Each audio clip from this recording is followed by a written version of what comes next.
Je crois que tu as économisé assez d'argent, n'est-ce pas? Combien as-tu? Grégoire, mon mari de longue date, essayait de m'attirer avec ses paroles douces. Ces mots m'ont surprise. Bien que je n'avais pas envie de répondre, je savais que mon mari continuerait à demander jusqu'à ce que je lui donne une réponse. J'ai environ 400 000 $ sur le compte bancaire, mais souviens-toi que cet argent n'est pas à dépenser, j'ai pris soin de le lui préciser. Mais essayer de lui faire comprendre était une perte de temps. Il n'écoute jamais, jamais. Ah, je comprends, a-t-il dit, semblant satisfait. Le lendemain, il a disparu de notre maison avec le carnet d'épargne et les cartes. Fatigué de mon mari idiot, j'ai pris les papiers du divorce qu'il avait laissés derrière lui. Pourquoi aurait-il disparu? Eh bien, peu importe, en fait, cela pourrait être l'occasion parfaite pour moi aussi de disparaître. Avec cette pensée, j'ai pris une décision. Alors que j'essayais de disparaître pour de bon, mon mari a commencé à me chercher frénétiquement. Je m'appelle Suzanne, et mon 50e anniversaire de mariage avec mon mari approche à grands pas. Nous avons eu la chance d'avoir 2 enfants, Emilia et Alfred. Ils ont tous 2 obtenu leur diplôme universitaire, trouvé un emploi, se sont mariés et ont fondé leur propre famille. De l'extérieur, nous devrions ressembler à une famille heureuse, mais quelque chose me dérange depuis des années. Mon mari. Nous nous sommes rencontrés par le biais d'une rencontre arrangée. Il était le fils du mentor de mon père. Honnêtement, je n'ai pas eu une bonne première impression de lui. Il avait 2 ans de moins que moi, peut-être pour cela qu'il semblait assez naïf et dégageait une ambiance quelque peu irresponsable. Au début, il semblait qu'il ne parlait que de lui-même et ne m'écoutait jamais. Dans une rencontre planifiée, il est important de converser et d'apprendre à se connaître, mais ces histoires n'étaient pas attrayantes. En fait, j'ai beaucoup de responsabilités au travail qui me submergent. Sans moi, les choses ne vont généralement pas bien, donc je finis souvent le travail tard. À moins que quelqu'un ne comprenne cela, ce n'est pas difficile. Il a répondu promptement. J'ai esquissé un léger sourire, mais franchement, je voulais lui dire que je ne pouvais pas gérer une personne comme lui. Cependant, en cherchant les mots, il a insisté, « Eh bien, tu seras une épouse plus âgée, alors tu comprendras, n'est-ce pas ?» Après toute sa conversation unilatérale, considérait-il finalement se marier avec moi sans même écouter mon côté? Avait-il bu quelque chose, ai-je demandé ironiquement. Considérant que nos parents étaient présents, j'ai dû répondre de cette manière. Il savait que je n'étais pas si enthousiaste, mais lui et ses parents semblaient beaucoup m'apprécier pour une raison quelconque. De plus, mes parents montraient leur joie. À cette époque, je ne pouvais pas m'y opposer. Tout le monde semblait heureux à l'idée de se marier avec quelqu'un choisi par ses parents. Je pensais que peut-être, en vivant ensemble, ces qualités se révéleraient, alors j'ai accepté le mariage à contre-ségur. Après notre mariage, je n'ai pas réussi à trouver ce côté positif que j'avais imaginé. Il allait travailler diligemment chaque jour, et bien que son avancement de carrière ne fût pas exceptionnellement rapide, son salaire augmentait régulièrement. Nous vivions avec mes beaux-parents, et à vrai dire, tant mon beau-père que ma belle-mère me traitaient bien. Malgré le fait que mon mari n'avait pas beaucoup de qualités, nous étions chanceux dans notre situation et vivions paisiblement. Cependant, nos dépenses ont commencé à augmenter avec le temps. Quand j'ai demandé pourquoi, il a répondu que dans son entreprise, il était courant que les dirigeants traitent bien leurs subordonnés. Bien que j'ai compris jusqu'à un certain point, nos dépenses ont considérablement augmenté. À cette époque, nous avions une fille à l'université et un fils au lycée. Les dépenses étaient si importantes que j'ai dû puiser dans mes économies pour couvrir les frais de scolarité et les coûts de la vie. Je lui en ai parlé plusieurs fois, mais sa réponse était toujours « C'est toi qui gères ça, occupe-t'en », ce qui était extrêmement égoïste. En effet, il ignorait mes appels désespérés. De plus, mes beaux-parents sont tombés gravement malades, ce qui a augmenté la charge de responsabilité pour moi. Tout m'était laissé par mon mari.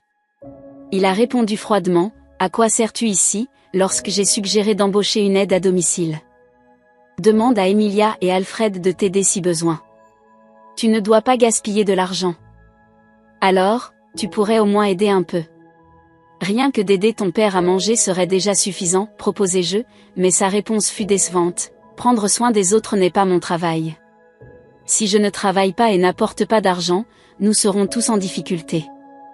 Il trouvait toujours des excuses plausibles, mais ne proposait jamais de solution réelle.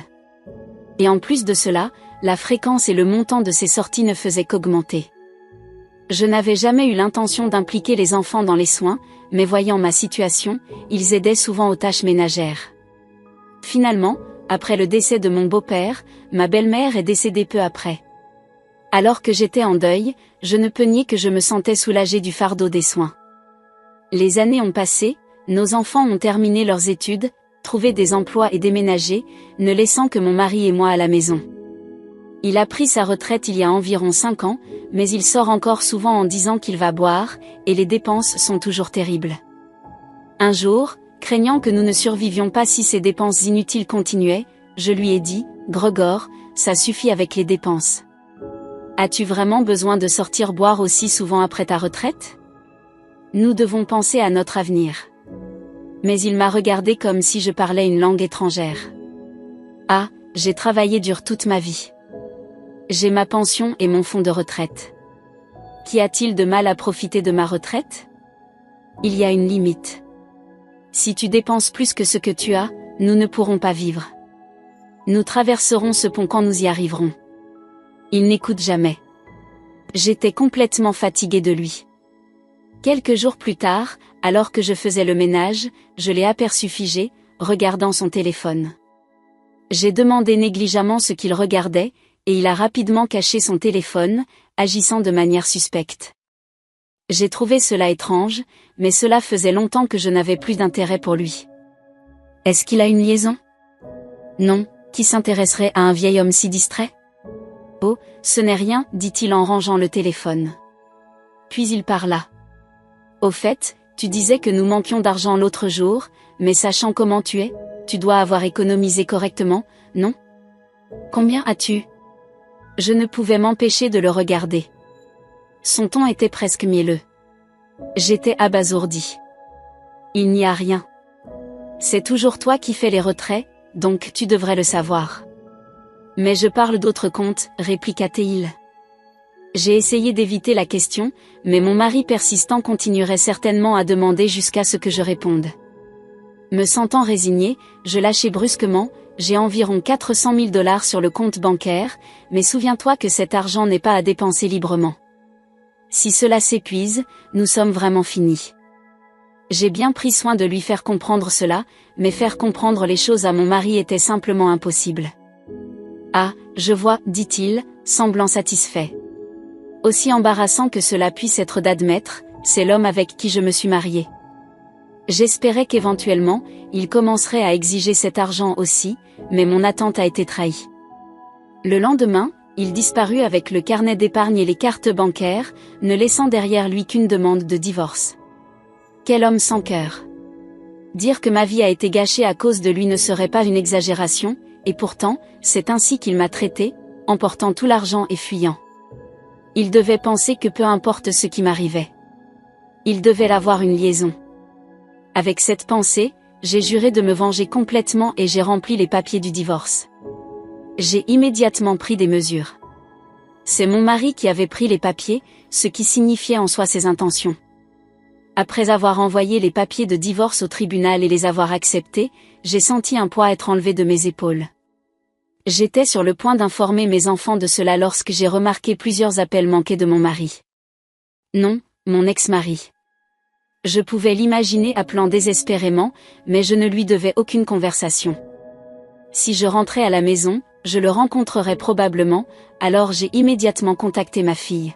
« Allô, Emilia, c'est maman. » J'ai expliqué la situation à ma fille, comment Gregor avait fui avec les cartes contenant tout notre argent, l'envoi des papiers de divorce et les appels constants reçus sans poser de questions sur le divorce. Emilia a immédiatement suggéré, « Maman, viens chez moi pour l'instant. Il vaut mieux que tu ne rencontres pas papa. » J'acceptai sa suggestion et me rendis chez Emilia. 10 minutes après mon arrivée, la sonnette de la maison d'Emilia retentit. « Que devons-nous faire ? » « Ça doit être papa. »« Ne t'inquiète pas, laisse-moi faire. » Emilia me cacha dans la chambre et alla seule à la porte. « Papa, que se passe-t-il ? » J'entendis la voix d'Emilia depuis l'entrée.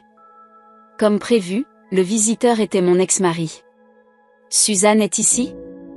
Je n'arrive pas à la joindre. Ah, et je voulais demander comment utiliser cette carte. Calme-toi. Que s'est-il passé? Je n'arrive pas à retirer de l'argent de la banque, donc j'ai besoin de contacter Suzanne. Il raconta à notre fille, semblant assez paniqué. Alors c'était ça, le ton désespéré dans la voix de Gregor. J'écoutais silencieusement la conversation qui me parvenait, un sourire se formant au coin de ma bouche. Tu ne peux pas retirer de l'argent? Pourquoi? Ma fille semblait surprise de demander, alors Gregor commença à expliquer peu à peu. Il semble qu'il y ait une déclaration de vol sur ce compte bancaire. J'ai dit que ça devrait aller, car je suis son mari, mais il ne me laisse pas procéder parce que c'est au nom de Suzanne. Je dois la contacter, le désespoir dans sa voix était presque risible. Oui, après m'être rendu compte que la carte avait été volée, je l'ai immédiatement signalée à la banque et l'ai bloquée pour qu'elle ne puisse pas être utilisée. Même un conjoint ne peut pas utiliser la carte sans ma permission, et à ce moment-là, il n'était déjà plus mon mari, donc il n'avait pas le droit d'utiliser cet argent. Mon mari parla avec ma fille pendant un moment, mais partit après avoir reçu un appel. En sortant de la chambre, je remerciai ma fille, et elle dit, « J'ai découvert pourquoi papa a pris la carte. » Ces paroles me prirent par surprise. Y avait-il eu une conversation que je n'avais pas entendue? Mais tout se résumait au dernier appel. J'entendis quelqu'un crier, « Papa doit être endetté. » Tu vas payer par téléphone, papa doit être endetté.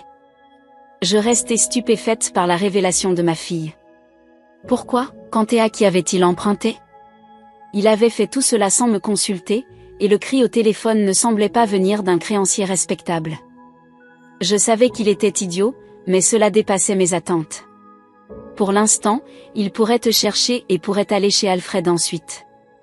Nous devons le prévenir, alors je contactai mon fils, lui conseillant de ne pas s'impliquer avec Gregor s'il apparaissait, et lui assurant que j'étais en sécurité. Il est temps que ce vieux reçoive ce qu'il mérite, rit Alfred. Il semblait que mes enfants étaient conscients de l'égoïsme de leur père. C'était logique que ma fille n'ait pas contesté le divorce. Si quelque chose se passe, souviens-toi qu'Emilia et moi sommes à tes côtés, maman, les paroles d'Alfred me réconfortèrent. Je me sentis véritablement soulagée d'avoir divorcé. Mon téléphone continua de sonner avec des appels de Gregor, mais je l'éteignis. Je restai chez Emilia, entourée de son mari et de ses petits-enfants, profitant d'une soirée agréable. Le lendemain, en allumant mon téléphone, des appels entrants arrivèrent immédiatement. Il n'abandonne vraiment jamais, mais, à mon soulagement, c'était un numéro inconnu, pas Gregor. Je répondis à l'appel. C'était de la banque où le compte avait été ouvert. Y a-t-il un problème? Eh bien, depuis hier, un homme suspect a essayé d'utiliser la carte. Nous avons confirmé l'adresse et croyons que c'est votre mari. Lorsque nous lui avons demandé de venir en personne, il a insisté qu'il ne partirait pas tant que le compte ne serait pas annulé, le fonctionnaire de la banque semblait inquiet. Je restai perplexe et offris mes excuses, puis je fis une correction. Bien que nous partagions actuellement une adresse, nous sommes divorcés. Je suis célibataire et je n'ai pas de mari. Je viendrai bientôt pour mettre à jour mes coordonnées, mais s'il vous plaît, ne répondez pas à la demande de cet homme d'annuler le compte. Le fonctionnaire me rassura, entendu. Nous protégerons vos dépôts, alors restez tranquille. À contre-séhur, je me levai. Je savais que je ne pouvais pas continuer à fuir. Il était temps de confronter mon mari directement. Accompagné d'Emilia, je me rendis à la banque. Gregor, furieux, avait été conduit dans une salle séparée, et en donnant nos noms à la réception, nous fûmes dirigés là-bas. En nous voyant, Gregor se leva et s'exclama, « Et, où étais-tu hier? Et tu n'as même pas répondu au téléphone, me laissant dans l'embarras. Dépêche-toi et donne-moi l'argent ou fais le paiement tout de suite. » Gregor, avec son attitude arrogante, me criait dessus. Les employés de la banque étaient également choqués et essayèrent de le calmer. Comment peut-il ne pas avoir honte de causer des problèmes aux autres? Emilia s'excusa auprès des employés de la banque et demanda un moment pour emmener son père. En entendant leur conversation, je pris la parole. Non, de quel droit tu dis ces choses? Je suis ta femme, non? Tu ne peux pas entendre ce que je dis. Je le fixais, tandis qu'il insistait encore sur sa rhétorique habituelle. C'est toi qui as laissé les papiers du divorce, tu te souviens? Je les ai déposés immédiatement. Maintenant, nous sommes des étrangers, tu n'as pas le droit de retirer de l'argent de mon compte. À mes mots, il devint rouge de colère. Quoi? Comment oses-tu faire une chose pareille? Qui est irrationnel ici? J'ai entendu dire que tu avais emprunté de l'argent. Tu n'as jamais mentionné de telles dettes pour moi. Que faisais-tu tout ce temps? Comment? À ce moment-là, il pâlit, puis son téléphone se mit à sonner de nouveau. C'était probablement un appel le pressant de payer. Il n'essaya même pas de répondre. Je soupirai en voyant mon ex-mari si lamentable. Ton téléphone sonne. Tu ne vas pas répondre? Il répliqua, je suis sur le point de. Dès qu'il mit le téléphone à l'oreille, une voix se fit entendre de l'autre côté. Gregor, quand vas-tu rembourser l'argent? Ah, peux-tu attendre un peu plus? Je suis à la banque en ce moment, Gregor murmura, mais la personne de l'autre côté n'acceptait pas cela. Vraiment? Tu ferais mieux de te dépêcher, sinon les intérêts vont augmenter. Occupe-toi de ça. L'appel se termina, et nous restâmes tous sans voix. Gregor ne pouvait même pas lever la tête. De toute façon, cela dérange les employés de la banque de rester ici. Rentrons chez nous pour l'instant, suggéra Emilia. Retire simplement l'argent puis nous partirons. Gregor était têtu, mais à la fin, il ne put retirer aucun argent et se sentit découragé.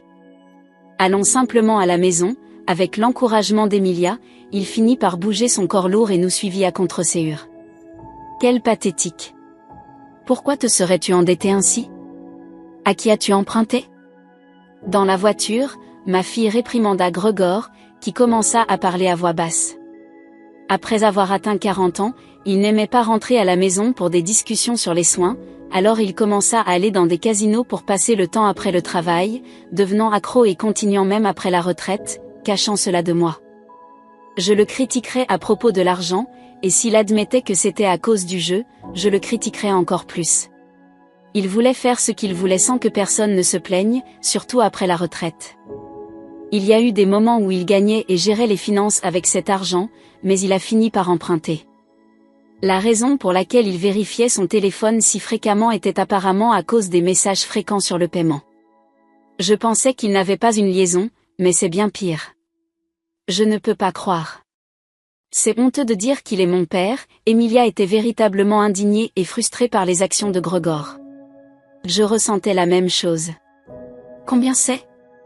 1 million, demanda Emilia, et puis Gregor, apparemment furieux, leva la voix. C'est $1,000. Ça ne pourrait pas être seulement $1,000.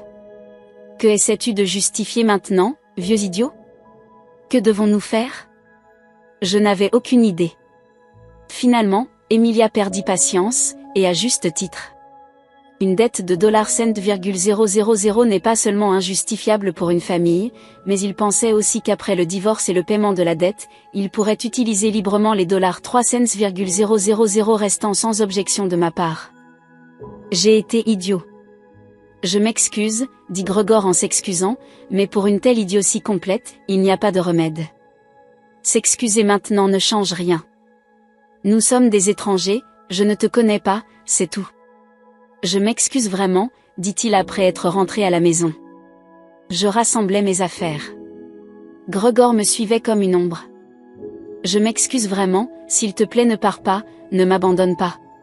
Mais c'était lui qui avait initialement prévu de m'abandonner. Si tu avais réussi à t'enfuir avec mes $400,000 comme prévu, qu'est-ce que tu pensais qu'il m'arriverait? Il resta sans voix, preuve qu'il ne m'avait pas du tout considéré. Je n'avais pas l'intention de t'aider. Adieu. La vente de cette maison devrait au moins couvrir le remboursement de la dette. Bonne chance. Il continua à supplier désespérément, mais ses paroles ne m'atteignaient pas. J'étais un peu effrayée par mon manque d'empathie pour lui, mais mes paroles ne l'avaient jamais atteint non plus. C'est la même chose pour nous deux. Je suis retournée chez ma fille dans sa voiture, coupant enfin les liens avec cet homme pathétique et commençant une nouvelle vie. Plus tard, un avocat nommé Ken, engagé par Gregor sous prétexte de discuter de la division des biens après le divorce, est venu me voir. Quel idiot! Au lieu de dépenser de l'argent pour un avocat, il aurait dû simplement vendre la maison en silence. Ken partagea la revendication de Gregor de diviser les 400 000 $ et la dette, mais cela n'arriverait jamais. La dette a été contractée par lui seul en secret. Je n'ai aucune obligation de l'assumer. Même Ken semblait en être conscient, disant, je lui ai expliqué cela clairement, comme toujours, mon ex-mari n'a pas écouté. La somme de 400 000 $ d'économie m'appartenait, que j'avais économisée et investie avant de me marier. Elle pouvait être destinée aux dépenses liées à l'éducation et aux enfants, mais ce n'est pas un bien commun, c'est mon argent. Les relevés des transactions bancaires en sont la preuve. Je me suis assurée de transmettre cela en ce qui concerne l'argent. Alors, Ken demanda, il n'y a pas de propriété conjointe ? Peut-être environ 55 000 $ d'économie, mais plus important encore, la maison que nous avons construite après notre mariage peut compter, car nous y vivions avec mes beaux-parents. C'était une grande maison parce que nous vivions avec eux, et l'hypothèque était un gros fardeau. Donc la maison serait divisée, commenta Ken avec un sourire satisfait. Je lui rendis mon meilleur sourire en disant, merci pour votre compréhension. Finalement, la maison a été vendue, et j'ai reçu la moitié de la valeur dans le cadre de la division des biens. Je lui avais dit de vendre la maison et de rembourser la dette. Je ne voulais pas laisser de dette pour que les enfants les gèrent après son départ. Honnêtement, je n'avais pas prévu de prendre de l'argent de la vente de la maison, mais c'est sa cupidité qui a conduit à cela. Il n'aurait pas dû suggérer de diviser les biens. J'ai juste suivi les procédures correctes comme il le souhaitait. Ma fille et mon fils ont ri sincèrement en entendant l'histoire. La dette de 100 000 $ incluait des intérêts exorbitants, donc avec l'aide de l'avocat, Gregor a réussi à rembourser. Mais je ne sais pas ce qui lui est arrivé après avoir perdu sa maison, ses économies et sa famille. Mais, tant qu'il n'y a plus de dette, cela ne me concerne pas. Rien de bon ne vient de s'associer à une telle personne. Mon fils a également décidé de couper les liens avec lui, une décision sensée, je crois. Maintenant, il loue un appartement et travaille quotidiennement. J'espère qu'il réalisera que ce sont les conséquences de ses actions et qu'il fera de son mieux.